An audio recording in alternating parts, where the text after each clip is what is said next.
goodness. Good morning, guys. Or good afternoon, good evening, whenever you're listening to this. Oh man.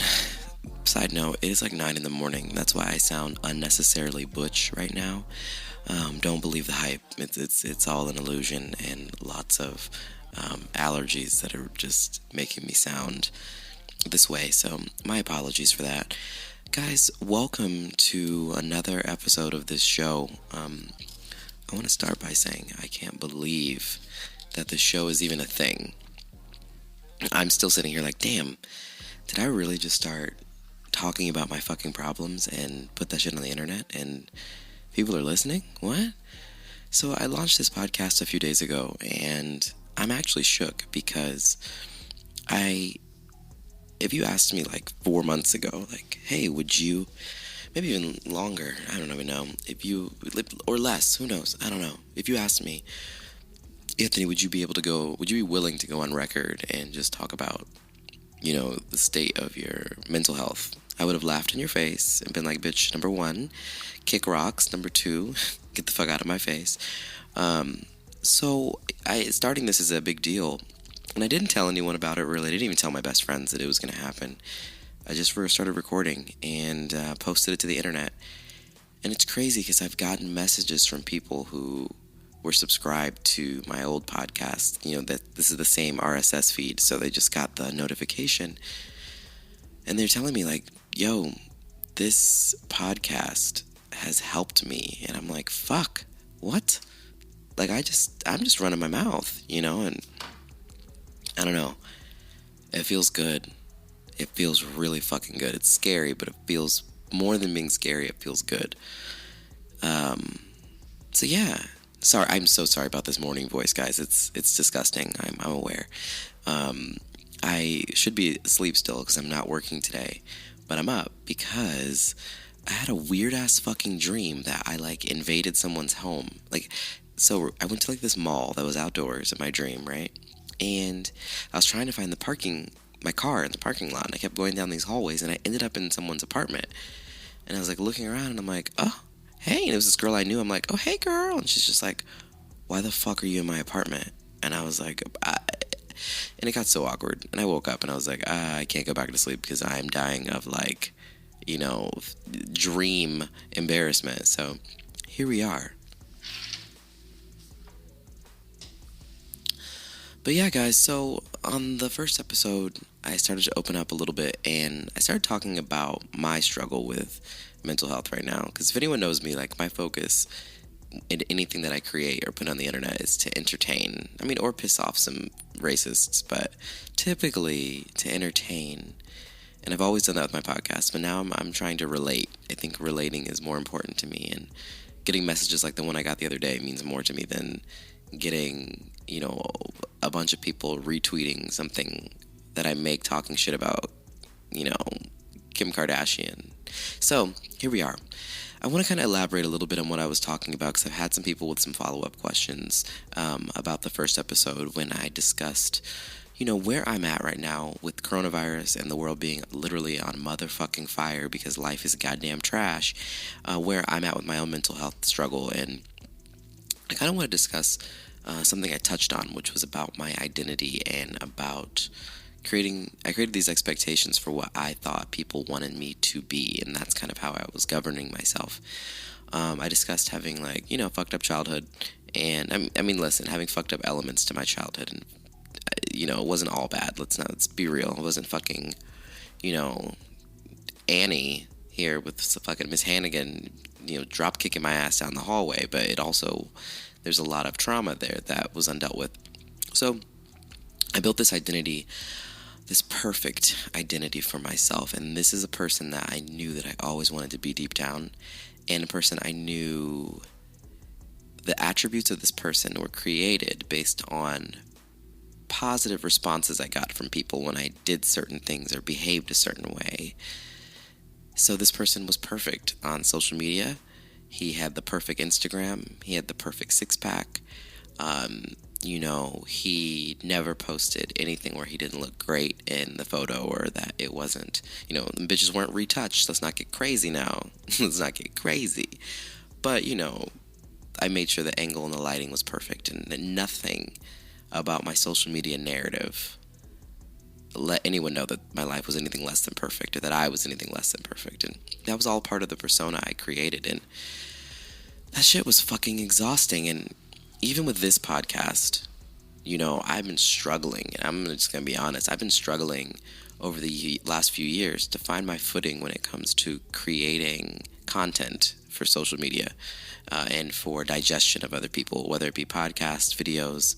And I kind of fell into this niche of celebrity gossip and, shady antics, and, falling into that archetype that there is that gay who, when you're gay and you're witty and you follow pop culture, it's like you feel this obligation to talk about it in front of people. For some reason, there's this expectation that people have, once you do it once, and everyone's like, oh, this is funny. You get a positive response from people when you read a bunch of people and go, tear down some celebrities, or just, call people out for their bullshit. I think a lot of gay men feel an expectation. There's an expectation for that. So I fell into that, and I've been making videos recently on my YouTube channel, right? And I made one recently where I went through like these pop culture items that are going on in the world. And I made it, and I was like, it didn't feel... It kind of felt a little empty, but I was like, whatever, I'm going to do it anyway. It's what's trending. It's what's going to, help me build my brand, and then I can do whatever I want. And then I went to do a follow-up the next week, follow-up video, and I made it. And I played it back when I was editing it, and I was like, fuck this shit, man. Like, I have friends, especially my friend D. Will, who has just been, like, my creative, like, we are just two walls that bounce ideas off each other, like, all day long. And we talk about range, and not every one of those gays who's sassy online has the range. But I was like, bitch, I have fucking range when it comes to topics that I can address and things I could talk about. And I need to exercise that and stop being afraid and stop laying in my comfort zone, which is, all right, I'm going to talk about, Azealia Banks versus Kaya, which is easy. And I did enjoy having that conversation. But when it comes to range, I got to challenge myself. And making this podcast goes against everything I've built for myself. Every expectation I've created for myself, every facade of perfection I've created for myself. This goes against it all, because I'm on here telling you guys that, listen, I'm fucked up too. Like, I am a bit of a mess in a lot of ways, but in a lot of ways I'm 100% in the process of getting to a much better place, and have a lot more compassion with the mess that I was, and I'm not just looking at myself like, you're a fucking mess. Let's make a joke about it. Let's make some self-deprecating jokes about why you're a fucking mess. And it's more like, okay, obviously I'm not going to stop making self-deprecating jokes, because as a funny person, it's literally how you survive. But I'm having a lot more compassion for why I am as fucked up as I am. So this podcast has been, posting this, just one episode was like completely went against everything that I've built. Anthony Black, which I don't know if anyone knows, it's not my real fucking last name. It's not. That was just a name that I thought matched this idea and concept of strength and a new start. Like, Anthony Black doesn't have the baggage of Tony from when I was a kid, and from when I was a young adult going through being bullied emotionally by my family and by the men I dated and the men I just let try the fuck out of me. And Anthony Black doesn't have that baggage. Anthony Black is a bad bitch with, a six-pack and, the fucking most on fleek eyebrows and Instagram account. He doesn't have baggage. And I think, when I made this podcast, my first podcast in 2017, a lot of people were telling me they wanted me to open up more and be more raw. And I thought I was trying, but the problem was I was existing as a new version of myself who had closed off and disassociated from all of the trauma and bullshit I'd been through. So I was really hitting the levels of depth that I could get to. Because I would try, and people were like, some friends were like, I don't feel like you're going deep enough. I don't feel like your listeners know you. I don't feel like you're raw enough. And I thought I was. And what's funny, and this is me looking back with compassion, I literally was being as raw as I could be as I was operating in as a persona. I was operating as Anthony Black. I had cut myself off from the trauma and the weak, points of Tony and of my original who I am and my identity. I'd removed myself, which is crazy because it was subconscious, but I look back and I'm like, why couldn't I go deep enough? Oh, I was operating with limited range of depth into my personality and past because I was operating as Anthony Black. So when I told stories about Tony, I told them as a stand-up routine from Anthony Black's perspective. Like, so listen, this guy I know named Tony, basically. I didn't say that, but that's kind of how it came off. And I didn't realize that till two things happened. One, I went to therapy for the first time, and I started, like, throwing my trauma out there, just like, boom, boom, boom, boom, like, just fucking, he's asking me questions, and I'm like Serena Williams, like, bam, let me hit that trauma with a joke, bam, here's another punchline, bam. And he stopped me and was like, bruh, like, you're telling these stories as if you're telling someone else's, like, you're telling me a description of, like, a TV show, like, you're not telling this with any, like, I didn't have ownership of my own trauma. I'd removed ownership of it because it made navigating life without confronting it a lot easier. That happened, and I started to realize, wow, maybe I'm disconnected from who I was. And then I went on a first date with this weird guy. I'm just joking. I went on a first date with the guy I'm dating to this day, over a year later. But we talked about our first date, and when he would talk about it originally, I would giggle and laugh. Started going to therapy. Spent about almost a year in therapy, and now I look back at the way he describes our first date, and I'm like, oof, here we go. So he talks about how he'll tell me, maybe I'll have him on the show one day, who knows. He was saying that he could tell I was well rehearsed. He's like, yeah. We sat together, and he's like, I could tell you were well rehearsed. He's like, this guy's done this before. So he kept drinking with me. He's like, we're going to keep drinking. We're going to keep drinking until, he didn't tell me this, but he was like, the plan was for us to just continue to drink until he got to see a glimpse of me without being scripted or rehearsed, or not even scripted, but just bouncing back between a few auto responses that protected me, that I knew would generate laughs and I knew would generate a positive response. And it worked. I mean, granted, I got drunk and then was, offering, extending some offers for things that he, being the gentleman that he was, which, whatever, he wasn't no damn gentleman, but I think he just knew, like, this is a person I really want to date. He declined those offers and put me in an Uber instead. But obviously he kept coming back, and he's still here a year later. But it took a long time before he got through that wall. And I think him getting a glimpse of it initially maybe is why he kept coming back. But then him hearing that story made me think, like, I really have gotten so attached to this concept of giving people what I think they want that I've lost a big part of what do I want when it comes to what do I want to say? How do I want to have my facial expressions look in a conversation? How do I want to respond to this? How do I not? Some days I don't feel like giving people all that energy and telling jokes and juggling and laughing. And I never was giving myself the freedom to not do that because I was living in expectations. I was living in this persona of this is who people want. This is what people want. This is the Anthony Black that I've created in a fucking laboratory, bitch. Like, this is, like I said, in Build a Bad Bitch. It's a new store coming to a raggedy-ass strip mall near you. But I really had built so much and put so much weight of myself in these expectations that when coronavirus and quarantine started happening and shit started to get very real, I wasn't being able to be as social. I wasn't, my priorities changed. And I was like, fuck, the things that used to matter aren't really mattering as much. And I started to feel like I was going crazy. When I tell you, like, just feelings of being disassociated from reality, which is a really strong symptom of panic disorder and anxiety, but just feeling like I'm not here, like I'm here but I'm not here, I'm in my body but I'm not there. And I think it's just because I had placed I was having, and still am going through, but I'm really progressing through it, an identity crisis. Who the fuck am I? I put my value as a person in people's, I put my value as a person in the way I made people feel, if that makes any sense. So the way people reacted to me, I put value on that.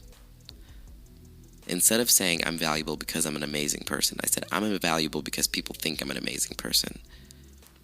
I'm not valuable because I'm awesome. I'm valuable because people think I'm awesome. And why do people think I'm awesome? Because when I do these XYZ behaviors, I get a positive response from them, which means I need to continue to create that expectation and create that. I need to do that. I need to replicate that behavior. And I need to continue that because I get a positive response, which means there's value in their eyes, which means now there's value in mine, which is backwards. But it takes you a while to realize that you're even experiencing life that way. You know, it took me a long time before I realized, like, this is how I'm looking at my value as a human. Because I'm like, I have self-esteem. But I realize my self-esteem is tied into how I make other people feel. Wanting to be liked. Wanting to be validated. It had nothing to do with me just being a narcissist who just loves myself, but it was, I have to keep doing those things that get positive reactions, because those positive reactions mean I'm worthwhile. They mean I'm worthy, because people tell me that, and people are showing me that. And I think that stems from, I have two attributes about myself that are very definitive and very distinct, very huge parts of who you are as a person. And number one is I'm black, which there's so much identity that comes with being black. But I was raised in an all-white neighborhood, and I did not connect with my family. There's a huge age difference between myself and my siblings. Like, my oldest brother was 18 when I was born. I think they were 18, 17, 16, and 7. So I didn't have anyone close to me in age besides my nephew, because my sister had a baby when she was a teenager. I have a nephew who's a year younger than me. So we were kind of like siblings, but she was doing her own thing, and, you know, they were in and out of our lives a little bit just because things were a little unstable for her. She's a young mom. I mean, it is what it is.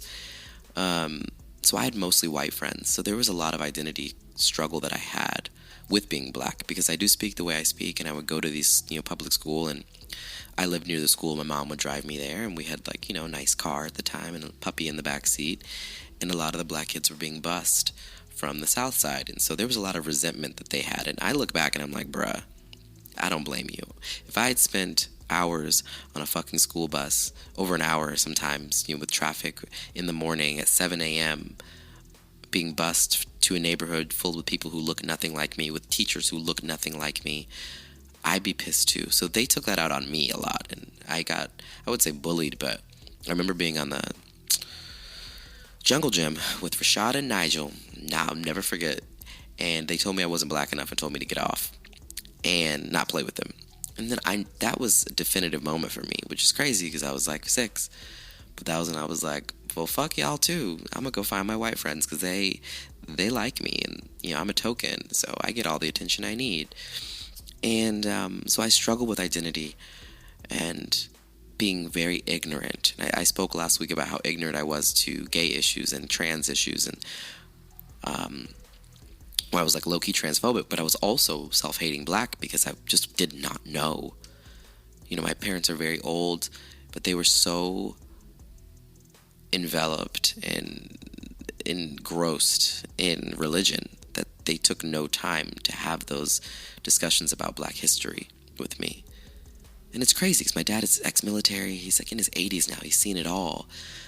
But I think they were so blinded by Christ and that they need to get the message of the Bible out. And I go to a black church, so I should be able to figure it out. They weren't paying attention to the fact that I was at a black church where the kids made fun of me and I stayed away from them. So I felt even more resentment and disconnect from the black community. But I just didn't learn things. You know, I was sitting here saying, like, why can't black people just get off welfare and figure it out? Because that's what my white friends were saying. I didn't know about redlining. I didn't even, had not heard the word systemic, used in a sentence. I didn't know about systemic racism. I didn't understand it. I was colorblind. My parents thought, okay, you have white friends, yeah, whatever, they're not racist. Know what racism is. My parents were old school. They're like, know what racism is. You can't trust, always trust white people, and you need to be cautious in these situations. They told me all that. They're Southern black people. But when it comes to having those real discussions about race and identity, and this is where parenting people go wrong. And parents aren't perfect. No one knows how to do it. That's why I'm never having fucking kids. But they were so focused on Christ, they missed those conversations. And I got into retail for 10 years, and most of the people who were stealing out of our mall, in large quantities, in the most obvious ways. I mean, granted, white people were stealing too, but white people were maybe throwing something in their purse. I had groups of black people who were swiping entire tables and putting them in duffel bags lined with foil so they wouldn't go off at the door. Well, was I looking at the systemic elements to why there's people coming from these neighborhoods to steal? No. I was looking at, God, this is embarrassing. Why are they in their shower caps? Why are they being so ghetto? Why can't they be a good one like me? And I had friends tell me that, like, you're one of the good ones. And I just would roll with things like this in my, like, early, late teens and early 20s and even mid-20s. It was a fucking mess.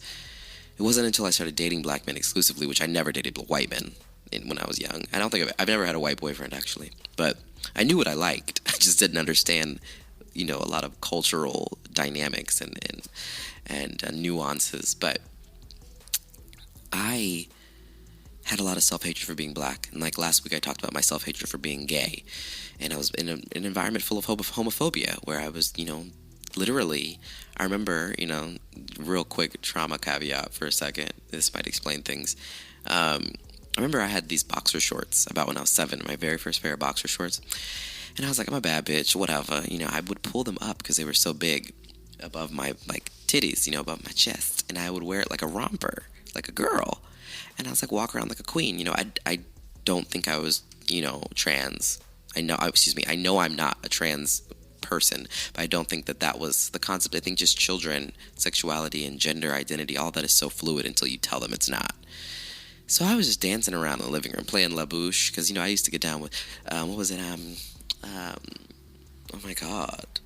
Wanna be my lover, la da da dee da da da da. Which I don't know how they didn't fucking know. I had La Bouche tapes.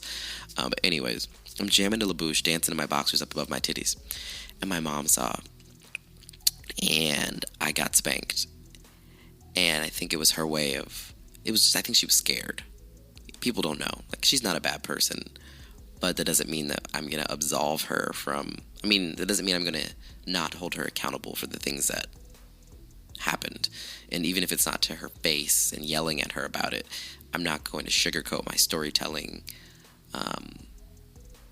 People make mistakes, but I need to stop saying, like, I have so much respect and things like that. I'm not going to tell my story because my truth deserves to be told. So, sorry. Anyways, maybe I just had to have that talk with myself as I was telling the story, so I feel okay telling it. But I got spanked, and, she threatened to tell my brothers that I'd been jumping around like a girl and that they were going to beat me up. And I didn't grow up in a violent environment. Let me just go ahead and put that out there. But it doesn't mean that there weren't some emotional scars that were born and that happened from that. Because I was terrified. I was scared of my brothers, obviously, but they never would have done that. But I thought they would. I was 7 or 6, and I was scared because I just gotten spanked for acting like a girl, quote unquote. So I was terrified of exploring my feminine side or being seen as gay. And then we got into the religious aspect where I thought I was going to burn in hell for it. So that plays a big role in your identity when you become an adult. And even if, I've over the years, it took me time to figure out what it's like to be black and be proud and be awoke enough to see what's happening systemically and, as far as how black people are treated in the United States, and just how all of this is just set up for us to not succeed, by and large, for sure. Seeing that, and even though seeing, like, there's nothing wrong with being gay, it doesn't mean that your identity and the way you look at yourself isn't still fucked. So, it's been a struggle, it's been a journey, but I feel like I thought I had it all together. You know, when I started this podcast, especially, I started not this podcast, but I started podcasting in 2017. I'm like, I have a loud, proud version of myself. I'm Anthony Black. I'm unapologetic to an extent, to an extent. And I thought, you know, I got this shit, man. Like, I'm a bad bitch. My Instagram looks amazing. People think I'm a bad bitch, so I'm a bad bitch. But now I'm looking back at 33 years old, like, this identity, that identity was not who you are. There's elements for sure. Like, I wasn't like a fake bitch, like out here pretending to be something I wasn't. No, that's me. I'm a bad bitch for sure. And I am, you know, have my moments where I'm definitely shallow when it comes to my own appearance. And I'm vain. It is what it is. You know, God made me this way, okay? Like, I can't help it. I'm cute. I'm just kidding. But, kind of. But I've been working this year on marrying the elements of my personality that I had before the trauma and things I just felt as a kid, things I felt as a teen that were my hobbies or things that just defined me as who I was, like parts of myself. I'm learning to go back and nurture those and find those and be okay with those, and elements of Tony, the weak person I look back at with now compassion, looking back and be like, wow, okay, it was okay to be him, and give him a hug, you know? He can meet Anthony Black. You guys can be one person. So I'm working on that right now, guys. I knew that might have been a lot, but I kind of wanted to share that story and, you know, that struggle that I'm going through just with identity and anxiety and panic disorder. And the panic attacks, I feel like it's like an earthquake. When there's an earthquake initially, right? Then there's aftershocks. So the earthquake might be me realizing something, cutting off a friendship, a 17-year friendship. It might be, you know, me not wanting to go to work. But then those aftershocks that come, you got to look at, like, why did all this happen? What plates were shifting under the earth? And those plates are, you know, identity struggles. They're underlying trauma.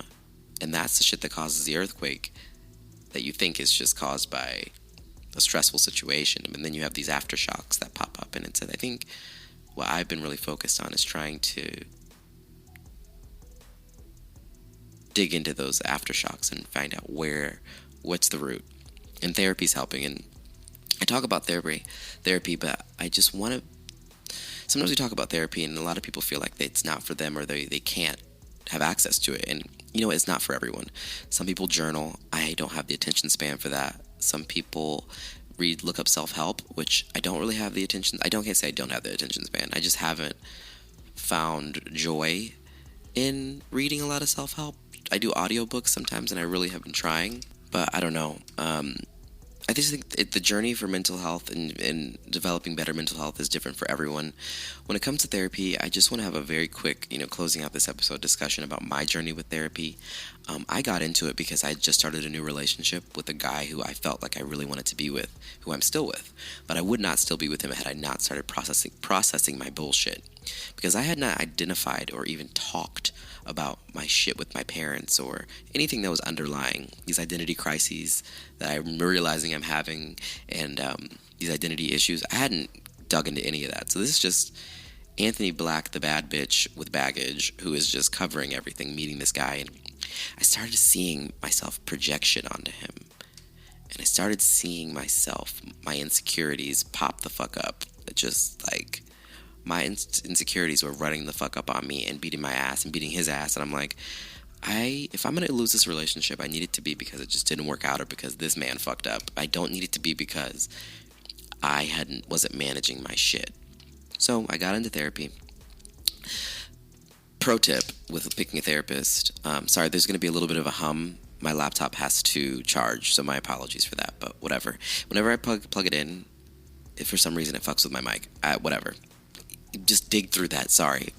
But pro tip, I made sure I looked up his specialties online. So I looked up his specialties. What is he? Because that was my thing, is I said, I don't know if I'm going to be able to find a black therapist, but if I don't, I need to find someone who's used to working with black people. And I just randomly Googled a therapist that was near me in proximity to where I live. and I saw that his specialties were working with people with religious trauma, which I'm like, hello, sign me up. LGBTQ issues, hello, bitch, that's me. Marginalized groups, hello. And I don't know if I said this already. Religious trauma, did I say that already? I probably might have already said it. Religious trauma, LGBTQ issues, and marginalized groups. I was like, is this a match made in heaven, or is it? So I decided to meet him, and I liked him a lot. Now, I went to therapy in 2013 and had an awful white therapist who didn't give a fuck about me or my black issues. I was very young. He basically told me I should go move off to go be with the guy in another state that I was dating from FaceTime. He also told me he wasn't going to dig deep into any of my trauma or family issues until I started taking an antidepressant, because he wanted to have something that could help me get through it and dig deeper without falling apart, which should have been a red flag, but I was very young. I didn't realize this man knows nothing about how to give people coping mechanisms. And he also didn't believe in cognitive behavioral therapy, which is all about helping your client develop tools to get through shit. He was more about just coming to get his check, I guess, and putting people on medication. So I've seen what terrible therapists look like, and this current one I have is not. It's kind of like, I think of it like dating, because you're building a relationship with someone and telling them your deepest, darkest shit. I don't think going to a therapist session, the first one, should be like, okay, this is what I'm signing up for forever. I think it should be like a first date, and I think you should move on until you find someone who makes you feel comfortable. So that's pro tip number 2. Number 3, I feel like therapy's not cheap, right? I am fortunate to have insurance with my employer, so I have it. But there's actually, hang on, let me find it here, the word. There's something called sliding scale fees, and a lot of therapists, therapy practices, I don't know what you fucking call them, offices, whatever. They actually will do something called sliding scale, where I think maybe it's by the government or the state, they're required to help a certain number of people on a sliding scale. I could be wrong, by the way, that I'm wording all this, just disclaimer, but it's worth asking therapists if they work with sliding scale fees. And how that is they will charge you a fee per session based on your income. So you can actually present to them, I don't know the process, so just Google it, call a few places and ask about the sliding scale fee. But they'll charge you a fee based on how much money you make. So they will actually they won't charge you, that full $100 an hour, or however much they typically charge. So I would ask about sliding scale, because the sliding scale is actually making therapy more affordable for people, and I would ask about it, because that is definitely a way for everyone to get access. Of course, it's not something that's advertised, because no one wants us to get help. Nobody wants people to deal with their mental health, especially not people of color, especially not women, especially not LGBTQ people. Because with learning how to deal with your shit comes strength, and with strength comes not taking people's bullshit anymore.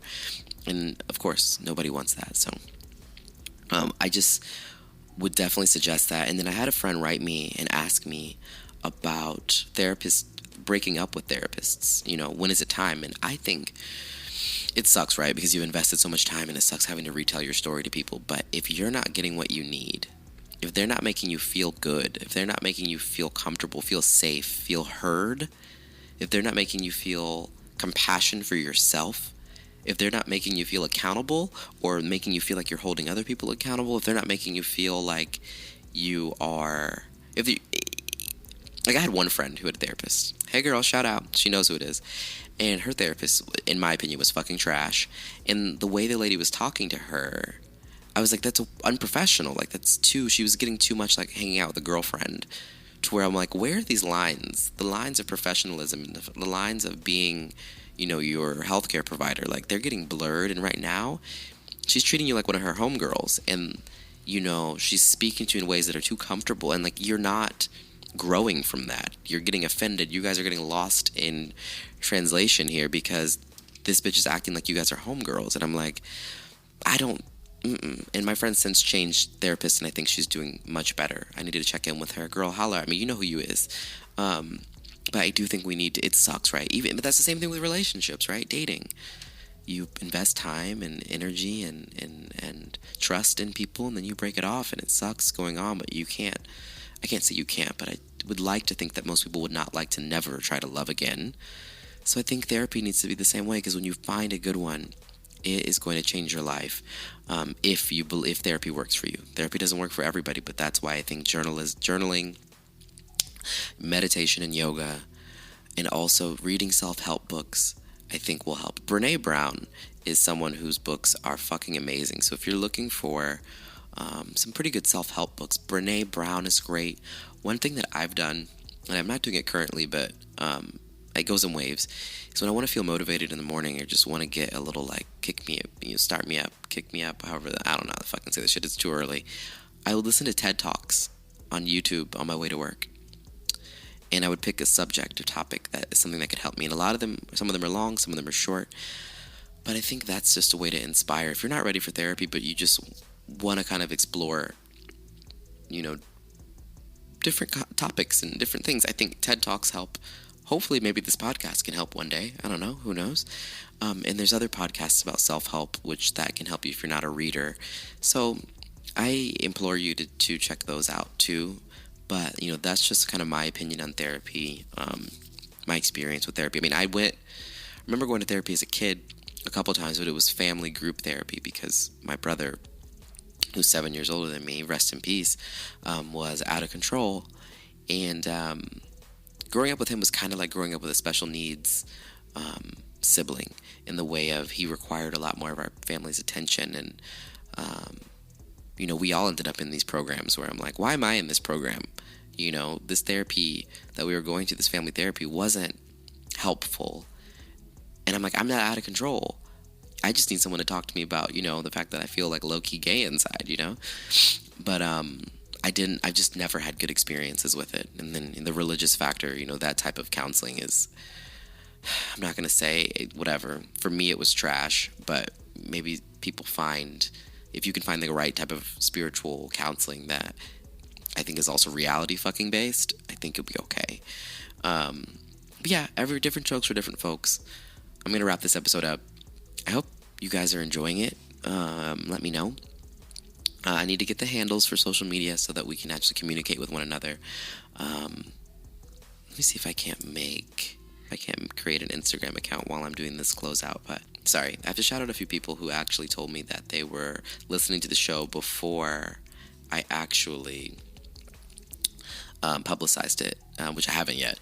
So Jen, I want to shout out Jen and Frankie for texting me first thing in the morning being like, hold on, what is this? D. Will, you are literally my sister in creativity. I appreciate you so much. All of my best friends who are still there, who've got me through this, we've gotten each other through Corona, And thank you to everybody. So tell a friend. I hope this podcast helps, and we'll be back with another irregularly timed and posted episode. Have a God bless day. Bye, y'all.